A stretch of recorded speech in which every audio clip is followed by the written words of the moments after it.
Nagpatuloy kagabi ang quarterfinals ng Season 49 PBA Commissioner's Cup sa Ninoy Aquino Stadium. Nagtagisan ng top-seeded Northport Batang Pier at Magnolia Hotshots sa unang laro, habang nagbakbaka naman ang TNT Tropang Giga at Hong Kong Eastern.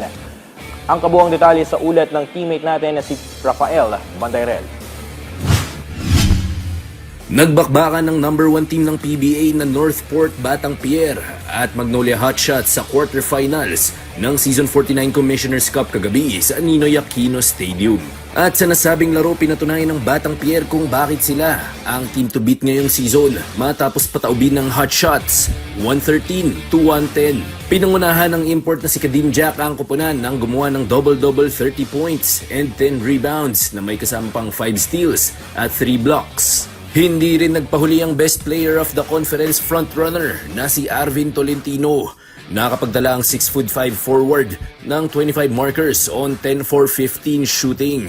Si William Navarro naman, 15 puntos off the bench ang ambag para sa Batang Pier. Honestly, it's not even about me. Like, it's about the team effort.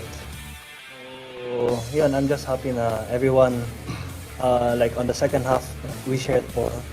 So, and then, yung effort, everybody's effort will nakita sa court.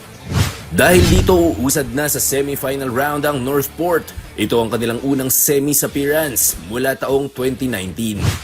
Yeah, lagi namin sinasabi na this team is ready to win and ready to play lahat ng challenge na ipagbibigay sa amin.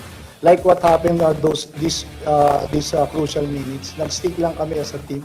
At the same time, yung mga leaders namin doon sa loob ng court is nag-take charge, especially Arvin, even na foul out siya.